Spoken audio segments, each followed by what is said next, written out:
पैरों के तलों में कॉर्न्स यानी आयटन होना बहुत कॉमन प्रॉब्लम है, लेकिन कभी कभी ऐसा हो सकता है जिनको आप आयटन समझ रहे हैं वो आयटन नहीं हो, बल्कि एक दूसरी चीज हो, दूसरी स्किन ग्रोथ हो, जिसको हम बोलते हैं प्लांटर वॉर्ट्स। तो मैं आज आपको बताऊंगा कि प्लांटर वॉर्ट्स क्या होते हैं, इसका क्या कारण है और इसका क्या इलाज है। मैं हूं डॉक्टर शुक्ला, एक डर्मेटोलॉजिस्ट।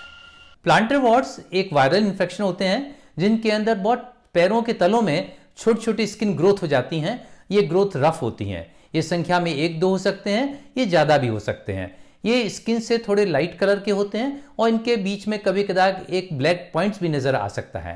प्लांटर वॉर्ट्स अक्सर उन जगहों पर होते हैं जहाँ पे बॉडी का सबसे ज़्यादा प्रेशर पड़ता है, इसलिए सोल के जो बॉल्स होती हैं उन पर या हील पे या फिर अंगुलियों के नीचे यहाँ पे दिखाई पड़ते हैं। लेकिन कभी कभी ये अंगुलियों के बीच में भी हो सकते हैं।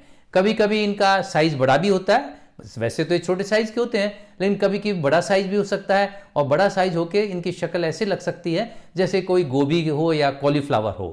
प्लांटर वॉर्ट्स ये पेनफुल होते हैं काफ़ी, जब खड़े होते हैं या चलते हैं उस समय काफ़ी पेन करते हैं। अब बात करते हैं कि प्लांटर वॉर्ट्स का कारण क्या है, आखिर ये क्यों होते हैं। देखिए, इनका कारण है एक वायरल इन्फेक्शन और इस वायरस को हम बोलते हैं HPV यानी ह्यूमन पैपिलोमा वायरस। HPV होता है वो कई तरह का होता है, उसके कई टाइप्स होते हैं, 100 से ज़्यादा टाइप्स होते हैं और वो टाइप जो प्लांटर वॉर्ट्स करते हैं उन टाइप के नंबर हैं उनके 1, 2, 4, 27 और 57। तो ये जो टाइप्स हैं ये प्लांटर वॉर्ट्स करते हैं और जो दूसरे टाइप्स होते हैं वो दूसरे तरह के वॉर्ट्स करते हैं। ये वॉर्ट्स जो है एक से दूसरे को डायरेक्ट कॉन्टैक्ट से लग सकते हैं या फिर इनडायरेक्ट कॉन्टैक्ट से। इनडायरेक्ट कॉन्टैक्ट से मेरा मतलब ये है कि अगर आप सॉक्स को या शूज़ को या टॉवल को या कोई दूसरी चीज़ आप शेयर करते हैं इसी व्यक्ति से जिसके ऑलरेडी प्लांटर वॉर्ट्स हैं, तो ये आपको भी लग सकता है।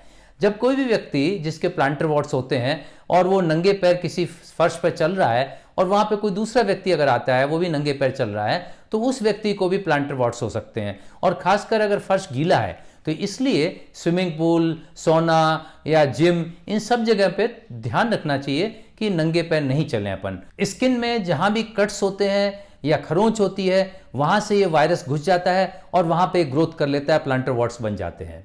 अब ऐसा नहीं है कि हर व्यक्ति को जो इस वायरस के कांटेक्ट में आएगा उसको प्लांटर वॉर्ट हो जाएगा। ये सब इस पर डिपेंड करता है कि उस व्यक्ति की इम्यूनिटी कैसी है। अगर उसकी इम्यूनिटी अच्छी है तो वो कांटेक्ट में आने के, उस वायरस के कांटेक्ट में आने के बाद में भी हो सकता है उसको प्लांटर वॉर्ट नहीं हो, लेकिन अगर इम्यूनिटी कमजोर है तो उसको प्लांटर वॉर्ट हो सकते हैं। अब बात करते हैं कि इस प्लांटर वॉर्ट का ट्रीटमेंट क्या है। देखिए, ट्रीटमेंट के लिए हमारे पास कई ऑप्शंस हैं। इसमें सबसे कॉमन जो चीज़ है ट्रीटमेंट के लिए वो है हम क्रायोथेरेपी करते हैं। क्रायोथेरेपी का मतलब यह है कि लिक्विड नाइट्रोजन वो बहुत जो ठंडी होती है उससे हम इसको फ्रीज कर देते हैं। दूसरा, हम ये इलेक्ट्रोकॉटरी भी कर सकते हैं और इससे वॉर्ट्स को जला सकते हैं।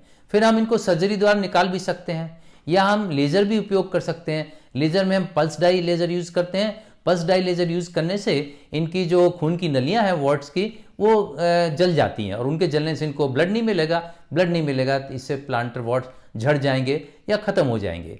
और हमारे इसके अलावा कुछ दवाइयाँ भी हैं जिनको हम यूज़ कर सकते हैं, जैसे कि 20 to 40% सैलिसिलिक एसिड लगा सकते हैं या कैंथरडिन लगा सकते हैं।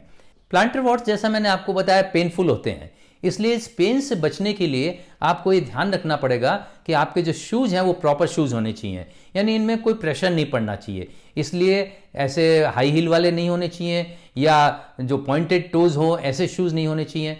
और जो शूज़ आप पहनते हैं और वहाँ पे आप जहाँ पे आपके प्लांटर वॉर्ट्स हैं वहाँ पे आप एक पैड लगा सकते हैं और उन पैड में जहाँ पे आपके प्लांटर वॉर्ट्स हैं उस जगह पे थोड़ा सा होल कर सकते हैं जिससे आराम से प्लांटर वॉर्ट्स वहाँ सेट हो जाएं। तो इस तरह के शूज़ आप पहनेंगे तो आपको पेन कम महसूस होगा। इसके अलावा अगर ज़्यादा पेन है तो आप पेन किलर्स भी ले सकते हैं। तो आज के लिए बस इतना ही। अगली बार फिर किसी एक नए टॉपिक के साथ आपके सामने उपस्थित होऊंगा। तब तक के लिए आपसे आज्ञा चाहता हूँ। धन्यवाद।